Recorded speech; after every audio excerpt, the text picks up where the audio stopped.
देखिए यूपीएससी 2022 में एक थीम बहुत ज़्यादा पूछी गई थी, कॉन्स्टिट्यूशन ऑफ इंडिया डिफाइन। ठीक है, ये मैं आपको ऑलरेडी पहले 2 वीडियो में बता चुका हूँ, फिर से बता रहा हूँ। बार-बार इसके लिए बता रहा हूँ ताकि आपको एग्ज़ाम के टाइम पे आप भूलें नहीं, और जितने ज़्यादा आप पीवाईक्यू सॉल्व करेंगे उतनी ज़्यादा आपको हेल्प होगी। एलिमिनेशन टेक्निक से अपन कई बार क्वेश्चंस का आंसर हमें नहीं पता है, स्टिल अपन उसको ढूँढने की कोशिश कर सकते हैं। 2022 के इस क्वेश्चंस को पढ़िए। Attorney general of India and the solicitor general of India are the only officer of the government who are allowed to participate in meeting of the parliament of India. अब यहाँ पे देखिए, ये बात मैंने आपको पहले एक क्वेश्चंस पे बताई हुई थी कि जब भी यूपीएससी किसी लंबे स्टेटमेंट को पूछता है तो उसके गलत होने के चांस बढ़ जाते हैं। इसको अपन एक बार के लिए बाद में देखेंगे, लेकिन उससे पहले एक बार क्वेश्चन नंबर सेकंड को पढ़िए। According to constitution of India, the attorney general of India submit his resignation when the government which appointed नहीं, क्या पढ़ रहा हूँ मैं, according according to the constitution of India the attorney general of India submit his resignation when the government which appointed him resign.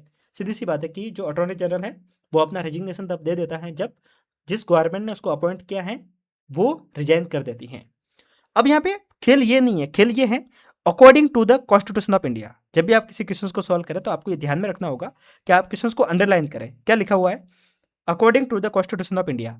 वैसे जब अपन इसको पढ़ेंगे ना तो अपन को लगेगा हाँ भाई सही तो है, क्योंकि जब गवर्नमेंट रिजाइन करते हैं तब अटॉर्नी जनरल भी रिजाइन कर देता है। पर यहाँ पे क्या लिखा हुआ है? According to the constitution of India. और मैंने आपको पहले भी बताया है कि जब भी यूपीएससी कहीं पे पूछता है कॉन्स्टिट्यूशन के अकॉर्डिंग, कॉन्स्टिट्यूशन एक्सप्लेन करता है, कॉन्स्टिट्यूशन डिफाइन करता है। ऑलरेडी मैं आपको इसके बेस पे 2 सवाल पहले बता चुका हूँ, जैसे कि कॉन्स्टिट्यूशन ऑफ इंडिया क्लासिफाई गलत। जैसे एक क्वेश्चन और पढ़ा था हमने कंटेम्प्ट ऑफ कोर्ट को लेकर, constitution of India define civil contempt and criminal contempt गलत। तो आप देख सकते हैं कि कहीं पर भी इस तरीके का कोई स्टेटमेंट आता है तो उसको अपन डायरेक्ट गलत कर सकते हैं। ये तो स्टेटमेंट गलत हो गया। अब अपन इस पे आते हैं। Attorney general of India and the solicitor general of India are the only officer. अब यहाँ पे एक खेल और, अगर यूपीएससी कहीं पर भी ओनली, ऑल इस तरीके का कोई स्टेटमेंट देता है ना तो उसको ध्यान से पढ़ना, उसके गलत होने के चांस हो जाते हैं। तो एक तो ये हो गया कि ओनली ऑफिसर, नॉलेज नहीं आ रहा था तब भी अपन इसको सीधा काट सकते थे। वैसे अगर आप देखेंगे तो इसमें ये वाला खेल नहीं लग रहा, ओनली वाला खेल लग नहीं रहा है। पर अपन जहां पर भी आप देखेंगे ना यूपीएससी ने ओनली पूछा है तो बहुत ज्यादा चांस है कि वो स्टेटमेंट गलत होता है। फिर भी पढ़ते हैं एक बार के लिए। Attorney general and the solicitor general are the officer of the government who are allowed to participate in the meeting of the parliament of India. अगर आप पढ़ेंगे तब आप पाएंगे तो ओनली ऑफिसर वो कौन है? अटॉर्नी जनरल है, न कि सॉलिसिटर जनरल। ठीक है, तो नॉलेज के बेस पे भी इसको आप सॉल्व कर सकते थे। तो ओवरऑल ये भी गलत है, ये भी गलत है, नाइदर वन नॉट टू, इसका आंसर था। अगर आपको ये सीरीज अच्छी लग रही है तो लाइक और कमेंट करके बता सकते हैं, और ऐसे वीडियो के लिए पूरी प्लेलिस्ट को आप विजिट कर सकते हैं और सब्सक्राइब भी आप कर सकते हैं। अब आप ये देखिए कि यहाँ पे हमने 3 मिनट में इस क्वेश्चन को समझा, और ऐसे हमने पीछे बहुत सारे क्वेश्चंस देखे हैं जो यूपीएससी बार बार पूछ रही है, जहाँ पे अपन एलिमिनेशन लॉजिक को लगाकर आंसर निकाल रहे हैं। अगर मैं 17 क्वेश्चंस पे देखूंगा तो कितने क्वेश्चंस एलिमिनेशन से सॉल्व हो रहे हैं वो देखिए। अगर अपन सिर्फ काउंट करते हैं तो 17 में से, ठीक है, 2022 का क्वेश्चंस पेपर है। देखिए यहाँ पे हमने प्रेडिक्शन को भी लगाने की कोशिश की है, प्रेडिक्शन से हम काफ़ी चीज़ें सॉल्व कर रहे हैं। ये वाला एलिमिनेशन से सॉल्व हो सकता है, इसको मैं अलग वीडियो में बताऊंगा, ठीक है।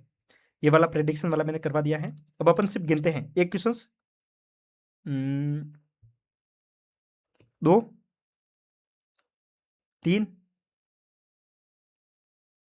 4, ये भी एलिमिनेशन से होगा, ठीक है, 5 और ये वाला 6। 17 में से 6 सवालों में एलिमिनेशन लग रही है। आप देख पा रहे हैं पूरा पेपर सॉल्व नहीं हो सकता, बट मैक्सिमम सवाल सॉल्व किए जा सकते हैं अगर अपन सही से चले तो। पूरी ट्रिक मैंने एक प्लेलिस्ट के माध्यम से आपको बता रहा हूँ, और ये टेक्निक सीखने के लिए आप फॉलो कर सकते हैं। बाकी एक चीज़ और ध्यान में रखना, अगर आप कंप्लीट पेपर सॉल्व करना सीखना चाह रहे हैं, क्योंकि देखिए एक एक सवाल से कुछ नहीं होगा।